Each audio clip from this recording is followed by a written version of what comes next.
الحمد للہ رب العالمین والصلاة والسلام علی رسولہ الانبیاء والمرسلین اما بعد. قابل احترام ناظرین سامعین، السلام علیکم ورحمۃ اللہ وبرکاتہ. جیسا کہ ہم سب کو معلوم ہے کہ ماہ ربیع الثانی کا آغاز ہو چکا ہے، تو آج ہم اس کے بارے میں، اس کی اہمیت اور اس میں ہونے والے اہم واقعات کے بارے میں سنیں گے.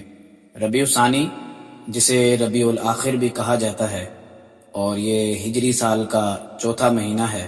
اور جیسے کہ اس سے پہلے ہم نے ربیع اول کے بارے میں سنا تھا کہ اس دور کے اندر ان مہینوں میں بہار کا موسم ہوا کرتا تھا. ربیع اول کے بارے میں ہم نے سنا تھا کہ اسے پہلی بہار کہا جاتا تھا، اور ربیع الثانی دوسری بہار کو کہا جاتا تھا. تو اس وقت سے ہی ان کے نام اسی طرح چلتے آ رہے ہیں. اور اسی طرح ان دونوں مہینوں کو ربیعین بھی، یعنی دو ربیع بھی کہتے ہیں.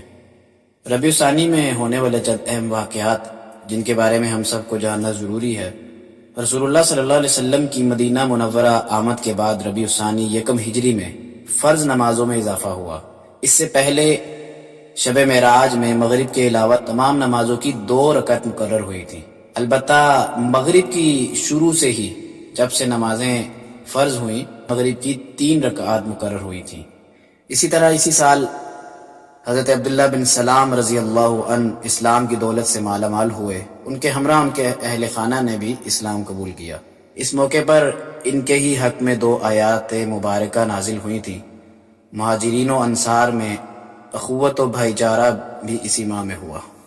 اسی طرح ربیع الثانی 3 ہجری کو ام المؤمنین حضرت زینب بن خزیمہ رضی اللہ عنہا کا وصال ہوا. ان کی کنیت ام المساکین تھی. فقراء و مساکین کے ساتھ بڑا ہی اچھا سلوک کیا کرتی تھی اور ان کو کھانا کھلایا کرتی تھی. رسول اللہ صلی اللہ علیہ وسلم نے نماز جنازہ پڑھائی اور جنت البقیع میں دفن کیا گیا. اور اسی طرح ربیع الثانی 6 ہجری میں غزوہ ذی قرد پیش آیا کہ رسول اللہ صلی اللہ علیہ وسلم کو خبر ہوئی بنو حزن نے 40 سواروں کے ساتھ آپ صلی اللہ علیہ وسلم کے مویشیوں پر ڈاکہ ڈالا ہے.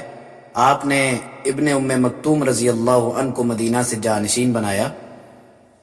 300 افراد کو مدینہ منورہ کے پہرے پر مقرر فرمایا اور خود 500 یا 700 غازیوں کے ہمراہ تعاقب میں نکل گئے. حضرت سلمہ بن اکوع رضی اللہ عنہ تنہا پیدل سب سے آگے نکل گئے اور مشرکوں پر تیر برساتے ہوئے مویشی اپنے قابو میں لے لیے. وہ تنہا اونٹوں کو واپس لا رہے تھے کہ اتنے میں رسول اللہ صلی اللہ علیہ وسلم اور صحابہ کرام پہنچ گئے اور آپ وہیں سے مدینہ منورہ واپس آ گئے. اور اسی ہی سال ربیع الثانی 6 ہجری میں حضرت زید بن حارثہ رضی اللہ عنہ کو ایک جنگ کے لیے بھیجا گیا تھا. اور اس جگہ جہاں پہ جنگ پیش آئی، یہاں پر قریش کے پیروکار بنی سلیم کا قبیلہ آباد تھا. وہ مسلمانوں سے دشمنی رکھتے تھے اور کافروں کے ساتھ ان کی تقریبات میں شریک ہوا کرتے تھے. اس کے بعد بنو سلیم نے اسلام قبول کیا اور رسول اللہ صلی اللہ علیہ وسلم نے انہیں عزت بخشی. اسی طرح اس ماہ کے اندر ایک اور جو مشہور واقعہ تاریخ کے اندر آتا ہے کہ شیخ عبد القادر جیلانی رحمۃ اللہ علیہ کا اس ماہ کے اندر انتقال ہوا تھا. اور اسی طرح ربیع الثانی کی فضیلت کے بارے میں، یعنی اس کے بارے میں کوئی خاص عبادت یا کوئی خاص عمل قرآن و حدیث سے ہمیں کوئی ملتا ہے. ربیع الثانی کی قرآن و سنت سے کوئی خاص فضیلت ثابت نہیں ہے، اور نہ ہی شریعت نے اس مہینے کے حوالے سے کوئی خاص حکم دیا ہے.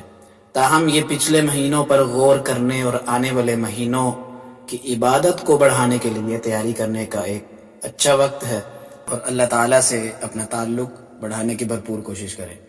اللہ تعالیٰ سے دعا ہے کہ ہمیں دین کو سمجھنے کی توفیق عطا فرمائے، ہمیں شریعت اسلام کے مطابق زندگی بسر کرنے کی پوری توفیق عطا فرمائے. آمین. وما علینا الا البلاغ المبین.